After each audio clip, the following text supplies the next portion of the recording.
Merci bien, monsieur le modérateur. Je remercie déjà Christophe qui a voulu bien que je partage un peu nos retours d'expérience voilà, en matière de perception, d'analyse que nous faisons sur la question liée à la crise des prix des denrées alimentaires versus inflation dans la sous-région ou disons plus en général dans les pays d'intervention de INADES Formation.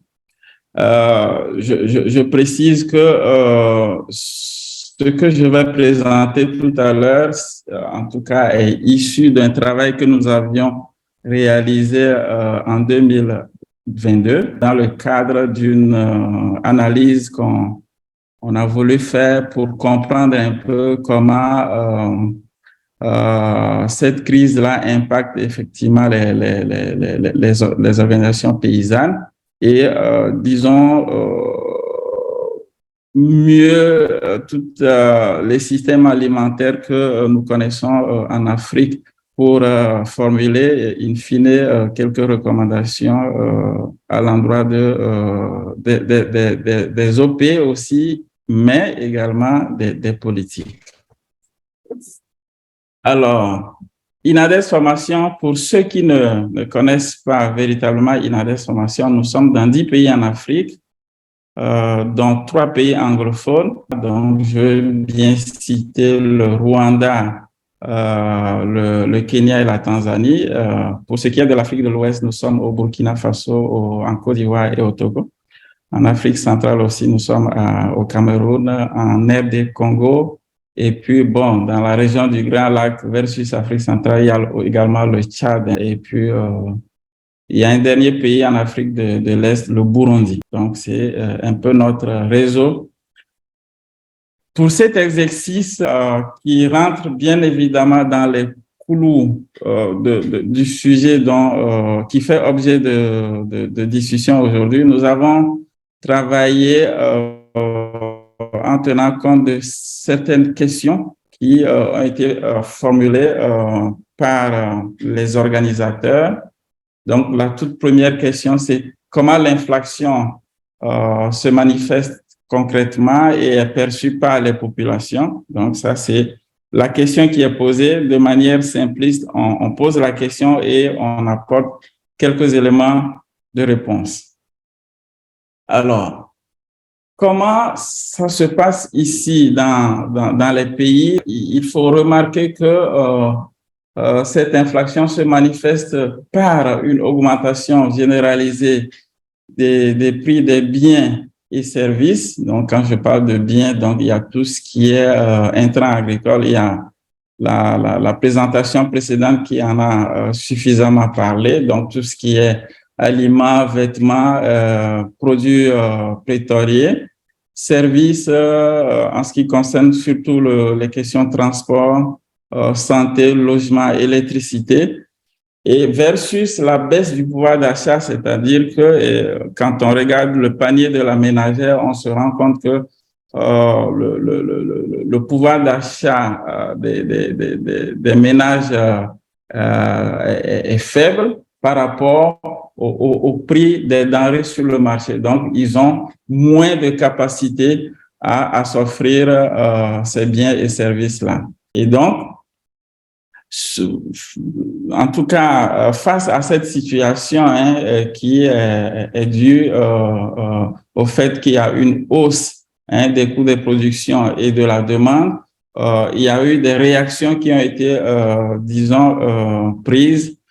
Mais avant d'en arriver là, je précise que dans certains pays, on a assisté effectivement à par exemple, au niveau de la Côte d'Ivoire, il y a eu des données qui montrent effectivement que l'inflation est devenue très élevée et je suis bien content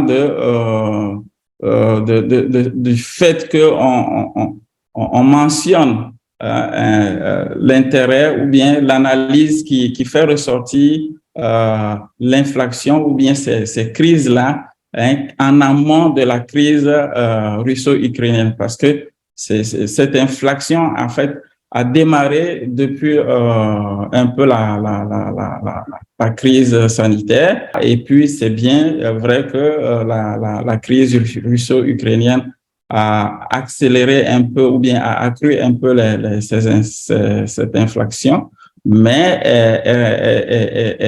elle s'est passée bien avant. Donc, du coup, il y a nécessité de faire une analyse pour mieux comprendre effectivement quels sont les moteurs ou les déterminants de cette inflation avant cette crise pour mieux apporter des éléments de réponse. Donc, j'ai mis quelques données ici en matière d'inflation dans les pays de la sous-région. On se rend compte globalement que pour la Côte d'Ivoire, pour le Burkina, qui sont de la sous-région ouest africaine, il y a des données de l'UEMOA qui exigent à ce que l'inflation ne soit pas au-delà de 3%, mais quand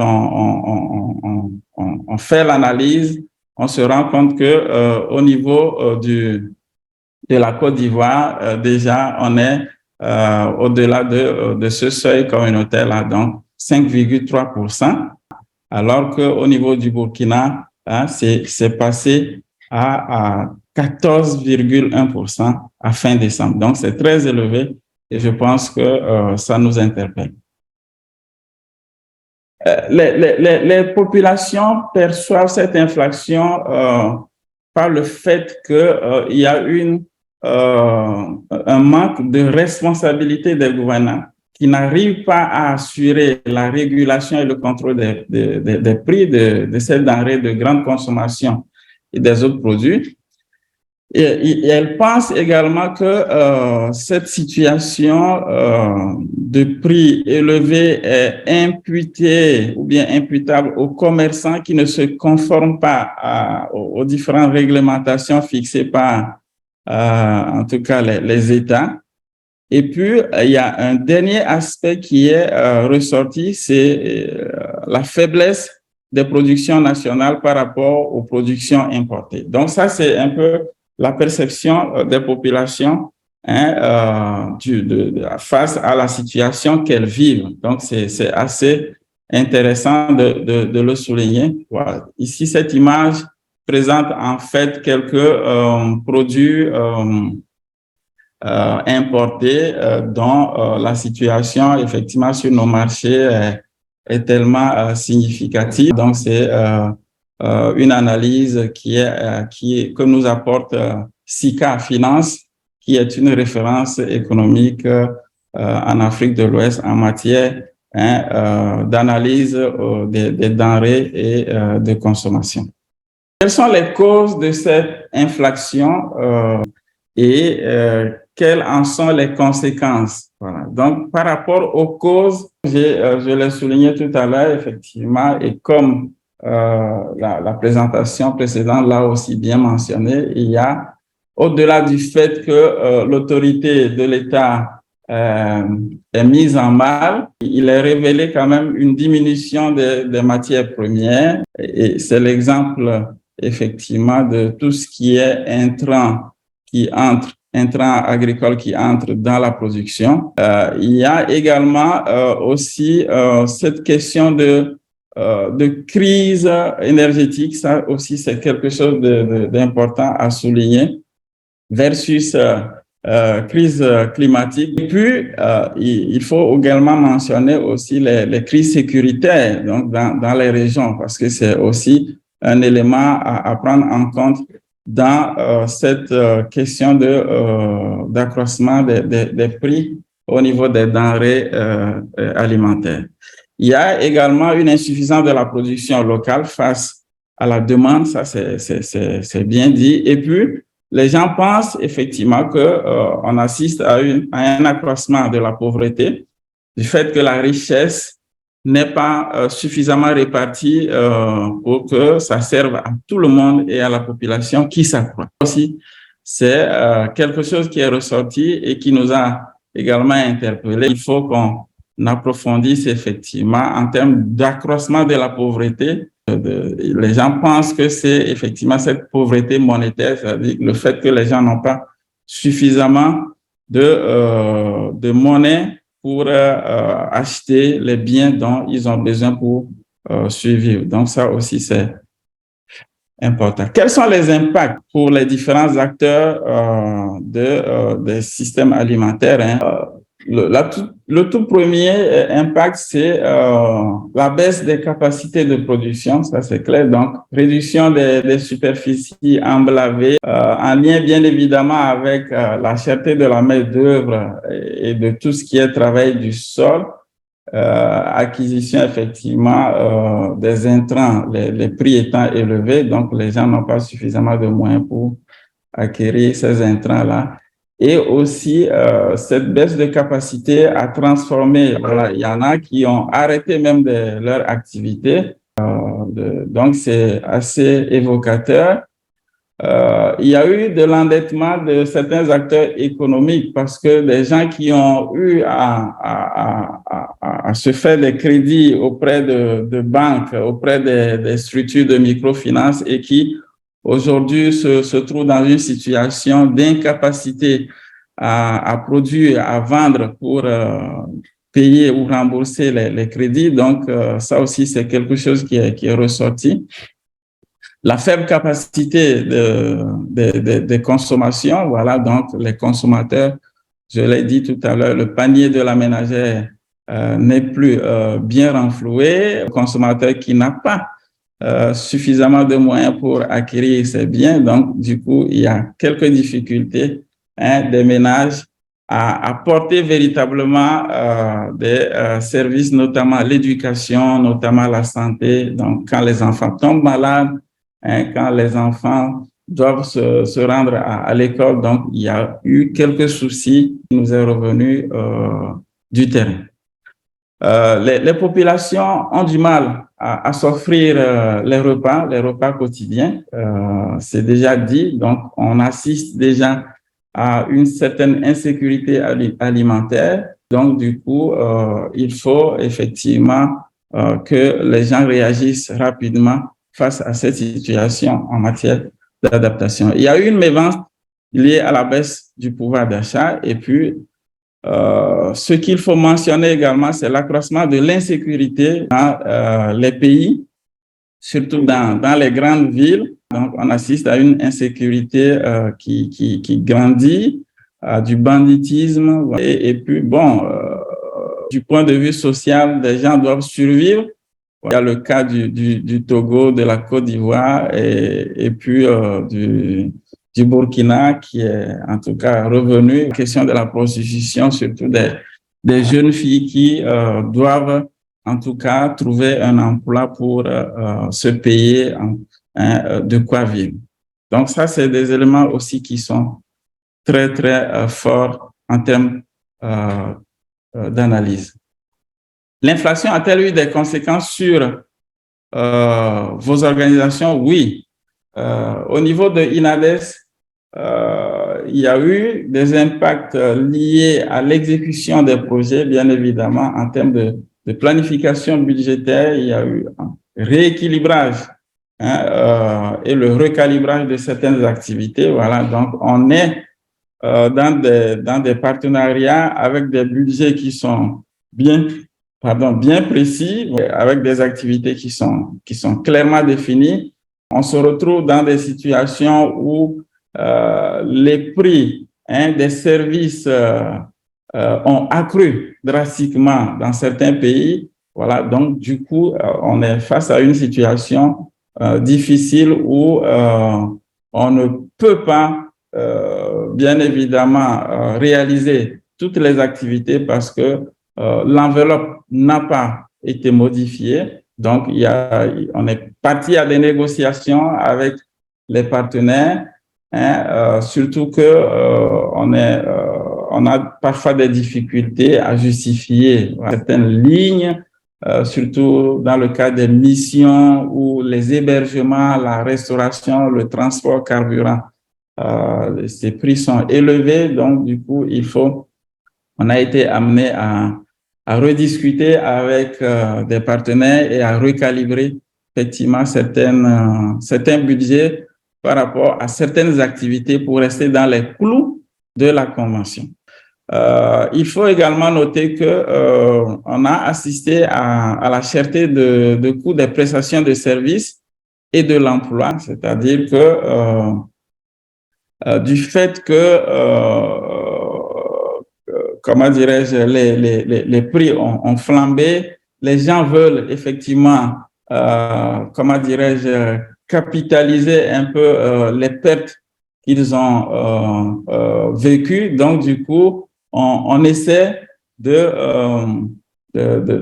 bien vouloir gagner sur d'autres marchés qui s'offrent. Donc, du coup, les prestations deviennent de plus en plus chères et également l'emploi. Ouais, donc, il y a une dynamique tout autre du marché de l'emploi avec une certaine compétitivité qui se met en place et l'emploi devient également cher en termes de demande. Il y a eu des difficultés à mobiliser, surtout pour les cofinancements, des difficultés à mobiliser les contributions auprès des bénéficiaires qui, à la base, étaient partis dans des conventions avec nous pour mobiliser leurs contributions. Mais aujourd'hui, face à l'endettement, face à des difficultés à survivre, ces bénéficiaires-là ont du mal à mobiliser leurs contributions pour, en tout cas, gérer le cofinancement. Quelles sont les solutions qui ont été apportées par les différents acteurs? Donc, il y a eu des solutions de la part des politiques, donc les États surtout. Il y a eu également des solutions de la part des OP et des organisations de la société civile. Au niveau des politiques, comme on le sait tous, donc c'est des politiques de subvention qui ont été adoptées, subvention totale ou partielle dans certains pays des intrants chimiques. J'ai listé certains pays qui sont rentrés dans cette politique.